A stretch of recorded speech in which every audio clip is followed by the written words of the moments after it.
व्यास जी ने भगवान के इस पतित पावन वेद, उपनिषद, शास्त्र और 18 पुराणों में जो श्रेष्ठ है ऐसे श्रीमद् भागवत पुराण की रचना कर दी। जब ऐसे ही पवित्र पुराण की रचना कर दी श्रीमद् भागवत की, व्यास जी ने जब उस पुराण को देखा प्रसन्न हो गए। बोलते मैं इस पुराण को किसको दूं? कौन इस महान पुराण को बोलेगा? कौन इस महान पुराण को जन जन तक पहुंचाएगा? और व्यास जी ने देखा कि इस पुराण का असली अधिकारी कौन है। अगर मैं भृगु जी को दूं तो भृगु जी को भी गुस्सा है, क्रोध है। इस पुराण का असली अधिकारी तो वही है।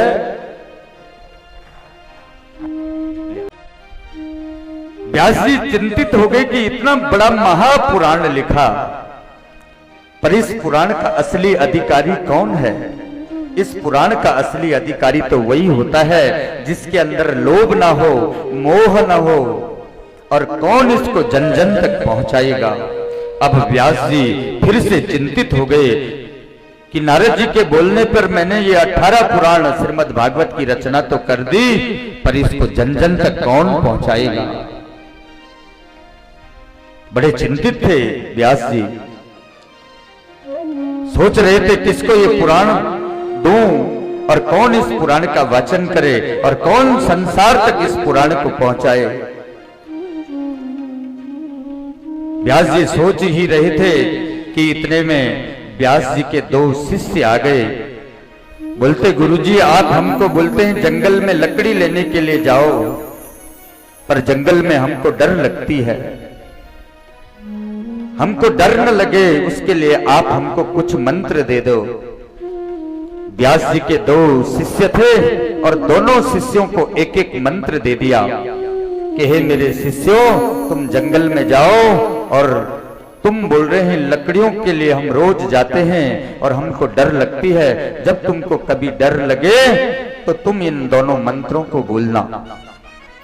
और व्यास शिष्यों को वही भागवत के 2 मंत्र दे दिए और व्यास शिष्य लकड़ियों के लिए जंगल में चले गए। और इधर व्यास जी सोच रहे हैं कि ये 18 पुराण लिख दिए, पर इन पुराणों को, ये श्रीमद् भागवत को कौन बोलेगा, कौन संसार तक पहुंचाएगा। और इधर व्यास शिष्य जंगल में लकड़ियों को तोड़ रहे हैं। 2 शिष्य थे और दोनों शिष्यों ने देखा कि एक गुफा के अंदर, एक कंदरा के अंदर, एक गुफा के अंदर, और वहां पर कोई इस गुफा के अंदर बैठा है। व्यास शिष्य, एक शिष्य ने दूसरे शिष्य को बोला हे शिष्य देखो, बोलते मेरा मित्र उस गुफा के अंदर देखो, उस गुफा के अंदर कोई बैठा है। दूसरा शिष्य बोलता है तुम डर क्यों रहे हो? हमारे गुरुजी ने हमको मंत्र दिया है ना, तुम उस मंत्र को बोलो। पहला शिष्य दूसरे शिष्य के लिए बोल रहा है कि तुम उस मंत्र को बोलो। व्यास शिष्य ने जैसे उस गुफा के अंदर कोई बैठा है ऐसा देखा और लंबी जटाएं हैं उसकी, और व्यास शिष्य डरने लगे तो उस मंत्र को बोलने लगे जो उनके गुरुजी ने दिया था, जो उनने बोला था कि जंगल में जाकर के हमको डर लगेगी तो हम कौन सा मंत्र बोलेंगे। तो व्यास शिष्य उस मंत्र को बोलने लगा। इब्राह पीडम नटवर बपू कर्णयो कर्णकारम बिभ्रवासम कनक कपीशम वैजयंती च मालाम रंधाम वेणुरधर सुदया पूरयन गोप वृंदे वृंदारण्यम सबद रमणम प्राविशद गीत कृति। और जैसे इस मंत्र को उस गुफा में जो बैठा था उसने सुना तो वो हिलने लग गए। व्यास शिष्य बोलते हैं, दूसरा शिष्य बोलता है बोलो बोलो दूसरा मंत्र बोलो, हमारे गुरुजी के मंत्रों में कितनी बड़ी शक्ति है। तुमने ये मंत्र बोला और जो गुफा के अंदर है वो हिलने लग गया। व्यास शिष्य दूसरे शिष्य के लिए बोल रहे हैं तुम दूसरा मंत्र बोलो। और दूसरे शिष्य ने दूसरा मंत्र बोला कि अहो वकीयम स्तन कालकूटम जिगाम सयापायद प्रसादवी लेवे गतिंदाचितां ततोन्यम कम वा दयालु शरणं ब्रजेम। जैसे ही उस गुफा में बैठने वाले ने पहला शिष्य से पहला मंत्र सुना था कि ब्राह पीडम नटवर बपू कर्णयो कर्णकारम, तो उस समय जैसे हिलने लगे थे तो उस गुफा के अंदर तो व्यास जी के ही पुत्र बैठे हुए हैं, सुखदेव जी महाराज जी, जिनकी कथा कल आपने सुनी थी, जो जन्म लेते ही वन में चले गए थे और एकांत भगवान का भजन कर रहे थे। उस मंत्र में इस ब्राहा पीडम नटवर बपू कर्णयो कर्णकारम भगवान की स्तुति की गई है। भगवान कितने सुंदर हैं, भगवान के मुख मंडल कितना सुंदर है, भगवान के माथे पे मोर पिछ है, भगवान ने अपने कानों में कनेर के पुष्प डाले हुए हैं, गले में वैजंती माला डाली हुई है, मोर पिछ भगवान के माथे पे है। तो सुखदेव जी ने जब पहले शिष्य से ये मंत्र सुना था तो बोलने लगे, रूपवान को अपने रूप का बहुत बड़ा अभिमान होता है, तो फिर से समाधि में बैठ गए थे। जब दूसरे शिष्य ने दूसरा मंत्र बोला कि अहो वकीयम स्तन कालकूटम, तो सुखदेव जी महाराज जी ने कहा कि देखो ये किनकी स्तुति कर रहे हैं, ये तो भगवान की स्तुति कर रहे हैं कि भगवान कितने दयालु हैं कि वक्त दैत्य की बहन पूतना भगवान को मारने के लिए आई, मां का रूप धारण करके आई और अपने स्तनों में कालकूट विष लगा करके आई, फिर भी भगवान ने अब इस राक्षसी को भी एक मां के जैसे मुक्ति प्रदान कर दी। और कितने दयालु हैं भगवान। और जब व्यास शिष्यों से ये दोनों मंत्र सुने तो उस गुफा के अंदर जो सुखदेव जी ध्यान में थे, तो ध्यान अवस्था में उठ करके उन शिष्यों के पास में पहुंच गए। उन शिष्यों ने देखा ये तो कोई परम तपस्वी हैं, और उन शिष्यों के पास में आकर के सुखदेव जी बोलते हैं कि और सुनाओ और सुनाओ।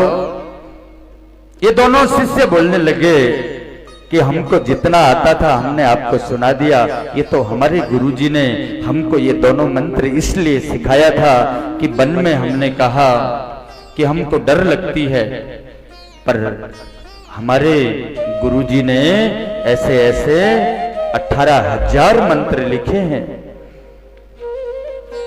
सुखदेव जी महाराज जी बोलते हैं आपके गुरुजी ने 18,000 ऐसे ऐसे मंत्र लिखे हैं, चलो आपके गुरुजी के पास चलते हैं। और कहाँ हैं आपके गुरुजी? और सुखदेव जी महाराज जी इन दोनों व्यास शिष्यों के कंधों में हाथ रख करके ठीक सम्याप्रास क्षेत्र उस व्यास गुफा में पहुंच गए। बोल वेद व्यास जी महाराज की जय। और जैसे ही सुखदेव जी महाराज जी ने सामने देखा, ये तो वेद व्यास जी, ये तो मेरे पिता हैं। इतने परम वैरागी संत थे कि जन्म लेते ही उन्होंने कि संसार की कोई माया मुझे पकड़ न सके, इसलिए वन तो चले गए थे। और भगवान के नामों ने उनको अपना संबंध याद करा दिया कि व्यास जी से मेरा संबंध क्या है, ये तो मेरे पिता हैं। और व्यास जी ने अपने पुत्र को अपने गले लगाया। बोलते हैं सुखदेव तुम तो जन्म लेते ही वन को चले गए थे। बोलते हैं पिताश्री, ये दोनों शिष्य भगवान के सुंदर मंत्र बोल रहे थे और ये बोलते हैं कि हमारे गुरुजी ने 18,000 मंत्र लिखे हैं, आप मुझे वो मंत्र बताओ। बोलते बेटा मैंने तो श्रीमद् भागवत की रचना करी हुई है और तुम इस श्रीमद् भागवत को पढ़ो। और व्यास जी ने अपने पुत्र सुखदेव जी को पूरा श्रीमद् भागवत का अध्ययन कराया। उन 18,000 श्लोकों को, उन 12 स्कंदों को, उन 335 अध्यायों को सुना, पढ़ा। और पढ़ने के बाद सुखदेव जी महाराज जी ने फिर से अपने पिता को प्रणाम किया और वन को जाने लग गए। अब तो उनका मन भगवान के चरणों में संपूर्ण रूप से परमात्मा के चरणों का अनुरागी बन गया कि संसार में एक भगवान है और इस मन को अपने भगवान के चरणों में ही लगाना चाहिए और इस उद्देश्य से धारण करके वो संसार की माया मोह मुझे न पकड़े, इसलिए वन के लिए पुनः चले गए। कि बोलो सुखदेव जी महाराज की जय। सूत जी महाराज जी बोल रहे हैं, हे 88,000 ऋषि मुनि, यही सुखदेव जी ने तो राजा परीक्षित के लिए श्रीमद् भागवत की कथा सुनाई थी। सौनक मुनि बोलते हैं, ये राजा परीक्षित कौन थे? हे सूत जी महाराज जी, आप हमको बताओ ये राजा परीक्षित कौन थे और इन्होंने कैसे और किस कारण और कब भगवान श्रीमद् भागवत की कथा सुनी और कैसे सुखदेव जी महाराज जी ने इस परीक्षित को भगवान की कथा सुनाई और ये परीक्षित कौन थे? तब सूत जी महाराज जी सौनक मुनि को लक्ष्य करते हुए नैमिषारण्य की पावन धरती पर उन 88,000 ऋषि मुनियों को बता रहे हैं कि यदा मृदे कौरव सृंजयानाम वीरस्वतो वीरगतिम गतेषु भृकोदरा विदगदा विमर्श भगनोरुदंडे धृतराष्ट्रपुत्रे। बोलते हैं सूत जी महाराज जी, हे शौनक मुनि, हे 88,000 ऋषि मुनियों, जिस समय पर महाभारत का युद्ध अंतिम चरण पर था, भीम ने अपनी गदा से दुर्योधन की जंघा पर प्रहार किया था, उसकी जंघा को विदीर्ण कर दिया था और दुर्योधन अपनी जंघा की पीड़ा से महाभारत की धरती में दर्द से कहा रहा था, रो रहा था और अपनी मृत्यु की प्रतीक्षा कर रहा था। उसी समय दुर्योधन के पास में गुरु द्रोणाचार्य का पुत्र पहुंच गया और जैसे ही गुरु द्रोणाचार्य के पुत्र को, अश्वत्थामा को जैसे दुर्योधन ने देखा, दुर्योधन बोलते हैं, हे मेरा मित्र, हे द्रोणाचार्य के पुत्र। दुर्योधन के आंखों में अश्व की धारा चल रही है। अपने जो 100 भाई थे, 99 भाई मर गए, उन भाइयों के लिए दुख कर रहा था। अश्वत्थामा बोलता है, मेरा मित्र दुर्योधन, तू चिंता मत कर, बता तेरी अंतिम इच्छा क्या है, तू क्या चाहता है और तेरी कोई अंतिम इच्छा है तो बोल, आज मैं वो तेरी इच्छा को भी पूरी कर देता हूं। दुर्योधन बोलता है, हे मेरे मित्र, आप द्रोणाचार्य के पुत्र हैं, सर्वशक्तिमान हैं, मैं जानता हूं कि आप दुर्योधन की अंतिम इच्छा को पूरी कर सकते हैं। दुर्योधन बोलता है कि मेरी एक इच्छा है, हे अश्वत्थामा, हम 100 भाई थे, 99 भाई मर गए, मैं अकेला जीवित हूं और 5 पांडव 5 थे और एक भी नहीं मरा। और मेरी इच्छा ऐसी है, अगर तुमने पूछ ही लिया है अश्वत्थामा, हे मेरा मित्र, अगर तुमने पूछ ही लिया है दुर्योधन, तुम्हारी इच्छा क्या है, तो मेरी इच्छा तो एक ही है कि मैं अंत समय में 5 पांडवों के कटे हुए सर को देखना चाहता हूं, बस मेरी एक ही इच्छा है। अश्वत्थामा बोलता है, हे मेरा मित्र दुर्योधन, तू चिंता मत कर, मैं तेरी इस अंतिम इच्छा को भी पूरी कर दूंगा और पांडवों के 5 के सर काट करके मैं तेरे पास लाऊंगा, और अगर नहीं लाया तो मेरा नाम भी अश्वत्थामा नहीं। और दुर्योधन ने वहीं पे तलवार पड़ी थी और तलवार को अपनी जंघा को चीर दिया और उससे रक्त निकाला, खून निकाला और अश्वत्थामा का तिलक कर दिया। जा मेरा मित्र, तुझे तेरी विजय हो। दुष्ट दुर्योधन के रक्त का तिलक लग जाने के बाद गुरु द्रोणाचार्य का पुत्र अश्वत्थामा की बुद्धि विकृत हो गई।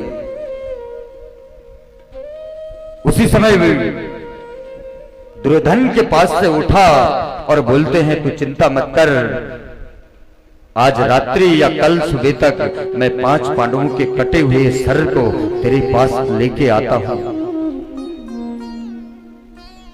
अश्वत्थामा दुर्योधन के पास से निकल गया और रात्रि का समय था और वन में एक वृक्ष के पास में वहां पर रुक गया। अश्वत्थामा ने देखा कि एक उल्लू और कोए के घोंसले में आक्रमण कर रहा है, उसके छोटे छोटे बच्चों को मार रहा है। बस अश्वत्थामा बोलता है, मैं भी ऐसे ही करूंगा, मैं भी पांडवों के शिविर में जाऊंगा और सोए हुए पांडवों का सर काट दूंगा अपनी तलवार से। भगवान श्री कृष्ण 5 पांडव, महाभारत का युद्ध अंतिम चरण पर था और विजय उत्सव मना रहे थे 5 पांडव। भगवान श्री कृष्ण समझ गए आज मुझे कुछ अच्छा नहीं लग रहा है और भगवान श्री कृष्ण उसी रात को पांडवों के पास में पहुंच गए। बोलते, पांडवों आज तो विजय की रात्रि है और दुर्योधन अब मरने ही वाला है, क्यों ना हम आज विजय की रात्रि में हे पांडवों सोते नहीं हैं, उत्सव मनाते हैं। और भगवान श्री कृष्ण 5 पांडवों को लेकर के अपने शिविर में पहुंच गए। कुंती, द्रौपदी, 5 पांडव और द्रौपदी के 5 पुत्र भी थे। वो 5 पुत्र कौन कौन थे? वो प्रतिविद्य था, श्रुतसेन, श्रुतिकृति और शतानीक और श्रुतिकर्मा, ये 5 पुत्र थे द्रौपदी के और ये पांडवों की तरह ही लगते थे। और रात्रि के समय में द्रौपदी अपने बच्चों को लेकर के भी भगवान श्री कृष्ण के शिविर में पहुंच गई और सारी रात्रि विजय उत्सव चल रहा था। और मध्य रात्रि के समय में जैसे बच्चों को नींद आती है, इन 5 पुत्रों ने, द्रौपदी के पुत्रों ने कहा कि मैया हमको निंद्रा आ रही है, तुम हमको हमारे शिविर में जाकर के सुला दो। सब लोग विजय उत्सव मना रहे थे। द्रौपदी इन 5 भाइयों को लेकर के अपने 5 पुत्रों को लाई और जहां पांडव सोते थे कि अब रात खुलने वाली है और ये पहले पांडवों का शिविर आ रहा है, और अपने बच्चों को जहां पांडव सोते थे 5 पांडव, और वहीं अपने 5 पुत्रों को सुला दिया। और द्रौपदी वहीं से फिर विजय उत्सव में आ गई और इधर द्रौपदी विजय उत्सव में आई और इधर अश्वत्थामा छुप छुप करके वो तो प्रतीक्षा कर रहा था पांडवों के शिविर में जाने की। और रात्रि के समय में और उन बच्चों को तो घनघोर नींद आई थी और रात्रि के समय में ये अश्वत्थामा उन पांडवों को समझा यहाँ पांडव सोए हैं, पांडव अपने शिविर में सोए हैं। और ये अश्वत्थामा तो गया और इस अश्वत्थामा ने सोए हुए उन द्रौपदी के 5 पुत्रों के कंठ को काट दिया, उनके गले को काट दिया और उन मासूम बच्चों के सर को एक कपड़े में बांध करके पोटली बना करके, और जहां पर दुर्योधन प्रतीक्षा कर रहा था और ये अश्वत्थामा दौड़ दौड़ करके वहां पर पहुंचा। बोलता, मेरा मित्र दुर्योधन देखो मैंने तुम्हारी अंतिम इच्छा पूरी कर दी है। दुर्योधन बोलता है, हाथ में अश्वत्थामा की वो पोटली है, उन मासूम सरों को लेकर के गया है। और दुर्योधन बोलता है, हे मेरा मित्र अश्वत्थामा तुम क्या बोल रहे हो? पांडवों को मारना कोई सरल है? तुम तो ऐसे बोल रहे हो कि जैसे पांडवों को मारना सरल है। महाभारत की धरती लाल हो गई है रक्त से और फिर भी ये पांडव नहीं मरे, और तुम बोलते हो कि मैं पांडवों के 5 के सर लेकर के आ गया। अश्वत्थामा बोलता है, देखो मेरा मित्र अगर विश्वास नहीं आ रहा है। और अश्वत्थामा जैसे ही उस पोटली को खोलने लगा, और दुर्योधन ने उन पांचों मासूमों के सरों को देखा और दुर्योधन के नेत्र भी सजल हो गए उन मासूमों के सर को देख करके। बोलते, हे अश्वत्थामा, ये तूने क्या किया? तूने तो हमारे वंश का निर्वंश कर दिया। आखिर है तो पांडव हमारे ही हैं तो हम, हमारे पिता और पांडवों के पिता दोनों सगे भाई तो हैं, और तुमने तो हमारे वंश का निर्वंश कर दिया। दुर्योधन के लिए वरदान था, जिस दिन दुर्योधन को अत्यधिक खुशी हो जाए या दुर्योधन को जिस दिन अत्यधिक दुख हो जाए और उसी दिन दुर्योधन के प्राण निकल जाने थे, ऐसा वरदान था दुर्योधन को। और आज दुर्योधन को एक तरफ तो खुशी हो रही थी कि 5 पांडवों के सर काट करके ला गया, और एक तरफ देखा कि ये तो 5 मासूम द्रौपदी के पुत्र हैं, और वहीं पर दुर्योधन के प्राणांत हो गए, क्योंकि दुर्योधन को वरदान था जिस दिन उसको अत्यधिक खुशी होगी या अत्यधिक दुख होगा और उसी दिन दुर्योधन के प्राण छूट जाएंगे। दुर्योधन के प्राणांत हो जाने के बाद अश्वत्थामा ने कहा, अब पांडव मुझे जीवित नहीं छोड़ेंगे, अर्जुन मुझे मार डालेगा, और मैंने सोए हुए बच्चों को मार दिया, अब पांडव मुझे नहीं छोड़ेंगे। और अश्वत्थामा वहीं पर अपने घोड़े को लेकर के भागने लग गया। और इधर प्रातःकाल द्रौपदी ने देखा कि मेरे पुत्र हमेशा प्रातःकाल उठ करके हमको प्रणाम करते थे, अपने बाबाओं को प्रणाम करते थे, अपने पिता को प्रणाम करते थे, आज मेरे पुत्र जाग क्यों नहीं रहे हैं? और जैसे द्रौपदी उन अपने पुत्रों को जगाने के लिए आई तो द्रौपदी ने देखा कि वहां पर पांडवों का शिविर तो लुहान पड़ा हुआ है, और अपने बच्चों के देखा कि मेरे बच्चों के तो वहां पे धड़ी धड़ पड़े हुए हैं और सर नहीं है। और उसी टाइम मालूम पड़ा कि दुष्ट अश्वत्थामा इस शिविर से जा रहा था और उसके हाथ में और ये रक्त की बूंदें बाहर तक बिखरी हुई हैं। और द्रौपदी तो फूट फूट करके रोने लग गई और वहीं पर मूर्छा आ गई कि माता शिशूनां निधिनं सुतानां निशम्य घोरं परितप्यमाना तदा हृदयद्वाष्पकुला कुलाक्षी तां शान्तवन्ना किरीटमाली। द्रौपदी बोलती है, फूट फूट करके रो रही है, बोलती है, दुष्ट अश्वत्थामा, मेरे इन सोए हुए पुत्रों ने तुम्हारा क्या बिगाड़ा था? अरे तुमने मेरे ये सोए हुए पुत्रों को क्यों मारा? तुमने तो मेरी गोद को सूनी कर दी। हे अश्वत्थामा, मेरे पुत्रों के बिना मैं कैसे जीऊंगी? तूने तो मेरे 5 के 5 पुत्रों को मार दिया, मेरे वंश का निर्वंश कर दिया। और जैसे द्रौपदी फूट फूट करके रोने लग गई और इतने में अर्जुन 5 पांडव वहां पर पहुंच गए और वहीं भगवान श्री कृष्ण भी थे और श्री कृष्ण भगवान भी आ गए। अर्जुन बोलते, द्रौपदी, मैं तुम्हारे आंसुओं को तब पोंछूंगा जब मैं उस दुष्ट अश्वत्थामा को तुम्हारे समक्ष लाऊंगा और तुम बोलोगी जो उसको जो सदा देनी है, और तब तक देवी मैं तुम्हारे आंसुओं को नहीं पोंछूंगा। अर्जुन उसी समय श्री कृष्ण को बोलते हैं, केशव, इस दुष्ट अश्वत्थामा को पकड़ना है, ये कहां गया? और भगवान श्री कृष्ण और अर्जुन रथ में बैठ गए और इस दुष्ट अश्वत्थामा को ढूंढने के लिए जाने लगे। अर्जुन ने कहा, केशव देखो, उस सामने अश्वत्थामा दौड़ रहा है और इसका रथ ये भाग रहा है। और अर्जुन और भगवान श्री कृष्ण अश्वत्थामा के रथ का पीछा करने लगे। उसके रथ के पीछे दौड़ते दौड़ते जब अश्वत्थामा ने देखा अब अर्जुन मुझे मार डालेगा, और अर्जुन तो ठीक मेरे पास ही पहुंच गया है।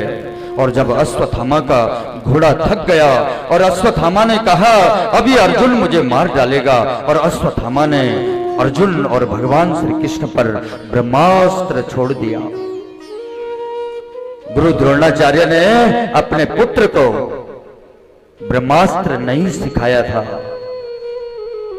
जब पांडवों को सिखा रहे थे तो उनको देखे देखे ये अश्वत्थामा भी सीख गया था।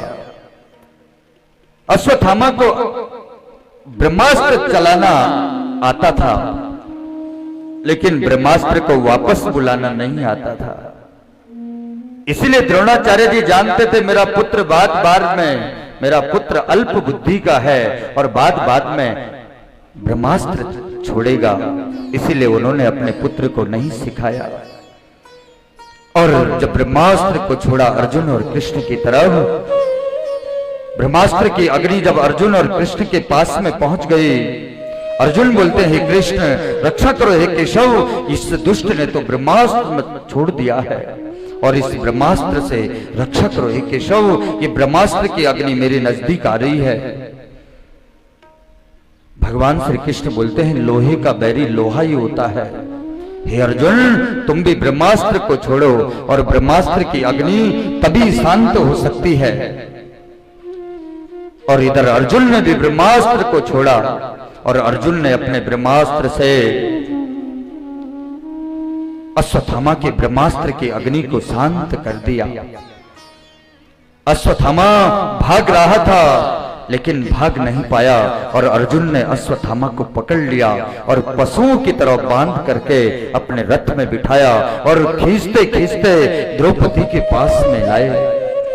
बोलते देवी द्रौपदी यही है दुष्ट जिसने हमारे पुत्रों के सोए हुए बच्चों के कंठ को काट दिया। बताओ देवी इसको किस प्रकार से सजा देनी है? इसको जीवित अग्नि लगा दो इसके ऊपर या इसके अंग को काट काट करके इसको सजा दो, या देवी इसको जीवित मुखाग्नि दे दो। बोलो इसको क्या दंड दो? अर्जुन बोलते देवी तुम बोल क्यों नहीं रही हो? इस दुष्ट को क्या दंड देना चाहिए? और भीम वहां पर हैं। भीम बोलते हैं अर्जुन मार डालो इस दुष्ट को। भगवान श्री कृष्ण बोलते हैं अर्जुन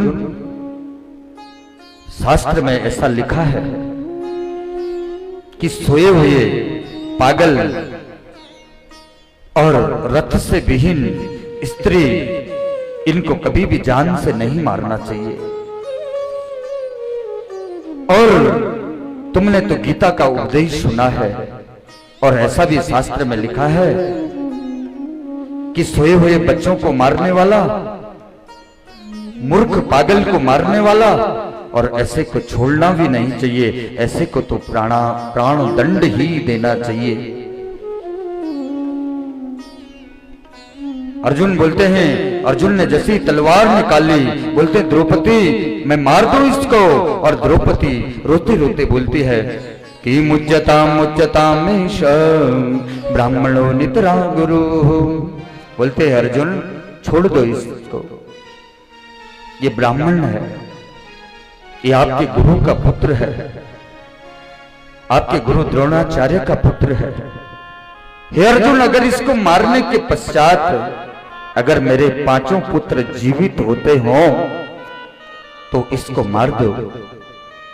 अगर इसके मरने के बाद मेरे पुत्र जीवित ना होते हों तो ये आपके गुरु का ही पुत्र है, द्रोणाचार्य का पुत्र है। जैसे मैं अपने पुत्रों के लिए फूट फूट के रो रही हूं, ऐसे ही तुम्हारी गुरु माता द्रोणाचार्य की पत्नी गोमती भी इस अश्वत्थामा के मर जाने के बाद अपने पुत्र के लिए वियोग करेगी और वो भी ऐसे फूट फूट करके रोएगी और जैसे मैं रो रही हूं। हे अर्जुन जिन गुरु ने तुमको धनुर्विद्या सिखाई, जिन गुरु ने तुमको गांडीवधारी अर्जुन बनाया, आखिर ये आपके गुरु का पुत्र है, छोड़ दो इसको, मत मारो इसको। भीम बोलते हैं अर्जुन तू छोड़ देगा तो मैं मार दूंगा इसको। अर्जुन भगवान श्री कृष्ण की तरफ देख रहे हैं। भगवान श्री कृष्ण बोल रहे हैं कि ब्रह्म बंधु न हंतव्यम आतिताय बदारणे। भगवान श्री कृष्ण बोल रहे हैं अर्जुन, ब्राह्मण ने चाहे कितना भी बड़ा अपराध कर दिया, लेकिन ब्राह्मणों को कभी प्राण दंड नहीं देना चाहिए, नहीं तो ब्रह्म हत्या लग जाती है। और ये आपके गुरु द्रोणाचार्य का पुत्र है, इसको जान से नहीं मार सकते। भीम बोलते हैं वाह केशव, एक तरफ आप बोलते हैं कि सोए हुए बच्चों के हत्यारों को तो प्राण दंड दे देना चाहिए, और दूसरी तरफ आप बोलते हैं ये ब्राह्मण का बच्चा है और इसको मत मारो। वाह केशव, तुम जैसे न्यायाधीश तो इस संसार में और होने चाहिए। भगवान श्री कृष्ण बोलते भीम दादा, अर्जुन ने गीता का उपदेश सुना है, वो जानते हैं कि किस परिस्थिति में उनको क्या करना चाहिए।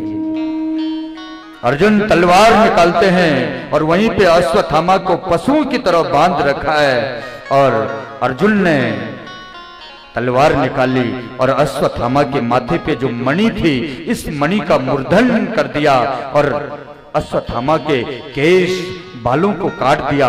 और भरी सभा में अर्जुन ने धक्का दे करके और उस अश्वत्थामा को भरी सभा में धक्का दे करके और उस शिविर से बाहर भगा दिया।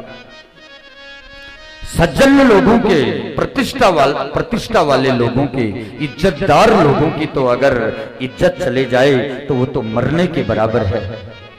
और ऐसे ही अश्वत्थामा का सबके सामने अर्जुन ने उनके केश मुंडवा दिए, मणि निकाल दी, मणि मूर्धन कर दिया और भरी सभा में लज्जित करके उनको भगा दिया।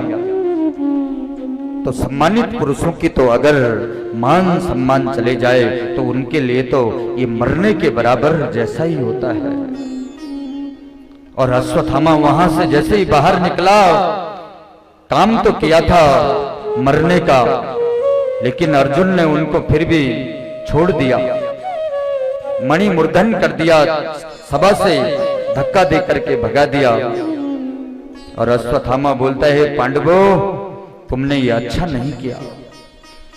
हे अर्जुन, तुमने मुझे भरी सभा में धक्का दे करके भगा दिया, मेरे केस मुंडवा दिए, अरे मैं तुम्हारा निर्वंश कर दूंगा। फिर हंसने लगा, अब तुम्हारे वंश में बचा ही कौन है जिसका मैं निर्वंश करूंगा। 5 पांडव थे, 5 पांडवों, तुम्हारे 5 पुत्र थे, उनको तो मैंने मार दिया, और तुम भी अब वृद्ध अवस्था में हैं, और तुम्हारे बाद तुम्हारे कुल में कोई पानी देने वाला बचा ही नहीं है। फिर अश्वत्थामा बोलता है कि अभिमन्यु की मृत्यु के समय मैंने ऐसे सुना था कि उत्तरा गर्भवती है, अभिमन्यु की पत्नी। क्यों न मैं उत्तरा को ही, और उत्तरा के गर्भ में जो बालक पल रहा है, जो शिशु है, क्यों न मैं उसको भी मार दूं, फिर तो तुम्हारे वंश में और कोई नहीं रहेगा। प्रतिशोध की भावना अश्वत्थामा के मन में जागृत हो गई। होना तो ऐसा चाहिए था कि काम तो मैंने मरने का कर रखा था, लेकिन अर्जुन ने मुझे धक्का देकर के भगा दिया। लेकिन यह तो प्रतिशोध की ज्वाला इसके मन में भटकने लग गई। पांडवों, तुमने अच्छा नहीं किया। और मैं अश्वत्थामा बोल रहा है, मैं उत्तरा को और उत्तरा के गर्भ को नष्ट कर दूंगा, और तुमको पानी पिलाने वाला उसको मैं जीवित रखूंगा ही नहीं। इधर 5 पांडव और भगवान श्री कृष्ण 5 पांडवों के लिए बोल रहे थे कि पांडवों, मुझे बहुत दिन हो गया, अब तुम्हारी विजय श्री हो गई है, और अब दुर्योधन भी मर चुका है, तुम हस्तिनापुर के राजा बन चुके हैं, अब मैं चलता हूं। द्वारिका की तरफ रथ में बैठ ही रहे थे, और इतने में उस दुष्ट अश्वत्थामा ने उत्तरा के गर्भ पर अभिमन्यु की पत्नी की तरफ ब्रह्मास्त्र को छोड़ दिया, और आगे आगे उत्तरा गर्भवती उतरा और पीछे पीछे ब्रह्मास्त्र और उतरा रोते रोते 5 पांडवों के समक्ष भगवान श्री कृष्ण के पास में पहुंच रही है। देख रही है कि ये ब्रह्मास्त्र की अग्नि मेरे पास में पहुंच रही है और दौड़ते दौड़ते गर्भवती है और फूट फूट करके रोती रोती भाग रही है कि ये ब्रह्मास्त्र की अग्नि मुझे जला डालेगी, मेरे गर्भस्थ शिशु को मार डालेगा ये ब्रह्मास्त्र की अग्नि। और रोते रोते आ रही है और इधर भगवान श्री कृष्ण रथ में बैठी रहे थे और ये उतरा तो रोते रोते दौड़ दौड़ करके आई और भगवान श्री कृष्ण के चरणों को पकड़ने लगी और बोलने लगी कि पाई पाई मायोगिन देव देव जगतपते नान्यम तद भयम पश्ये यत्र मृत्यु परस्परम। बोलती है केशव मैं मर जाऊं इसकी मुझे कोई चिंता नहीं है, लेकिन मेरे गर्भ में जो ये शिशु पल रहा है ये मर जाएगा, इसको अश्वत्थामा मारना चाह रहा है। हे केशव अगर ये मर गया तो इन पांडवों के वंश में कोई भी जलदान करने वाला नहीं बचेगा। हे केशव रक्षा करो, पाई पाई महायोगिन देव देव जगत गुरु, हे जगतपते मेरी रक्षा करो। भगवान श्री कृष्ण के नेत्र सजल हो गए। बोलते हे दुष्ट अश्वत्थामा, इस बालक ने तो अभी जन्म भी नहीं लिया, इस गर्भस्थ शिशु ने तेरा क्या बिगाड़ा। उतरा बोलते हैं केशव ये ब्रह्मास्त्र की अग्नि आ गई है और जैसे ब्रह्मास्त्र की अग्नि उतरा के गर्भ में प्रवेश करने लगी और भगवान ने भी अपना सूक्ष्म रूप धारण किया और अंगुष्ठे के बराबर बन गए भगवान और उतरा के गर्भ में पहुंच गए और वहां अपने सुदर्शन चक्र से अपनी गदा से और भगवान ने उस ब्रह्मास्त्र की अग्नि को शांत कर दिया और उत्तरा के गर्भ की रक्षा कर दी। बोलो श्री कृष्ण भगवान की जय। और उस गर्भस्थ शिशु की रक्षा कर दी। 5 पांडव, कुंती, द्रौपदी सभी वहां पर उस सभी नर नारी देख रहे हैं और कुंती ने देखा कि देखो जिसको मैं अपना भतीजा समझ रही हूं ये कृष्ण, ये तो साक्षात भगवान है, ये तो एक रूप से बाहर खड़ा है और एक रूप से सूक्ष्म रूप धारण करके ये मेरे पौत्र वधू के गर्भ में जाकर के इस गर्भस्थ शिशु की रक्षा कर रहा है। कुंती बोलती है, प्रणाम करने लगी भगवान श्री कृष्ण के चरणों में। बोलते हैं तुम तो नमस्ते हे पुरुष, हे प्रभु, तुम तो प्रकृति के परम पुरुष भगवान नारायण हो। कृष्ण भगवान हंसने लग गए। बोलते हैं बुआ मैंने आपको प्रणाम करना था, मैं तो आपका भतीजा हूं और आप मुझे प्रणाम कर रहे हो और ये उल्टी गंगा क्यों बहा रहे हो। मैं तो आपका भतीजा हूं, प्रणाम मैंने करना है आपको और आप मुझे प्रणाम कर रही हो और मुझे ईश्वर बोल रही हो। कृष्ण भगवान बोलते हैं बुआ अगर आपने मुझे ईश्वर बोल ही दिया है, अगर तुमने मुझे भगवान बोल ही दिया है तो भगवान से तो लोग बहुत कुछ मांगते हैं, तो आप भी मुझे से कुछ मांगो। बोलते जब आपने मुझे भगवान बोल ही दिया है तो भगवान से तो लोग बहुत कुछ मांगते हैं, तो आप भी मांगो। कुंती बोलती है हे केशव मैं क्या मांगू, पल पल आपने मेरे पुत्रों की रक्षा करी है कृष्ण। हे केशव मैं क्या मांगू, क्या मांगू मैं आपसे। आप तो मेरे को इतना प्रेम करते हैं कृष्ण, तुम अपनी मां देवकी के पुत्रों की रक्षा नहीं कर पाए कंस के हाथ से, लेकिन मेरे पुत्रों की, मेरे पांडवों की तुमने पल पल रक्षा करी, लक्षा ग्रह से वहां से रक्षा करी। भीम जब पाठशाला में पढ़ते थे गुरुकुल में और कौरव विष देकर के उनको मारना चाहते थे, वहां भी तुमने मेरे पुत्र का रक्षा कर। कहां तक मैं आपके ऋण से उऋण नहीं हो सकती ये कुंती। हे कृष्ण मैं क्या मांगू। हे कृष्ण अगर तुम देना ही चाह रहे हैं तो मुझे विपत्ति दो, कि विपदम संतु न सस्व तत्र तत्र जगद गुरु भवतो दर्शनम यत्साद पुनर्भवम दर्शनम। बोलते अगर तुम देना ही चाह रहे हो तो मुझे तो विपत्ति दो, विपत्ति दुख दो, क्योंकि जब दुख आता है तो हे भगवान तुम बहुत याद आते हैं, और सुख में मनुष्य प्राणी मात्र तुमको भूल जाता है। इसलिए उस सुख से बढ़िया तो वो दुख है जिस दुख में अपने भगवान बार बार याद आते हो। अगर केशव तुम मुझे देना ही चाह रहे हो, कुंती बोल रही है मुझे देना ही चाह रहे हैं तो मुझे दुख दो, मेरे ऊपर दुख आता रहे, क्योंकि जब दुख आता है तो तुम मुझे बहुत याद आते हैं। हमारे ऊपर ये दुख आया तभी तो तुम हमारे साथ खड़े थे।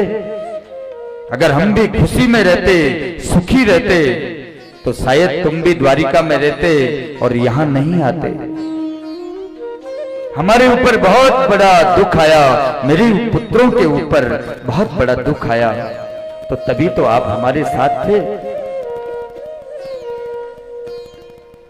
कि विविधो नेव विविधम संपदो नेव संपदम विपदम विस्मरणम विष्णु संपन्नारायण स्मृति। बोलते हैं ऐसे सुख का क्या करना।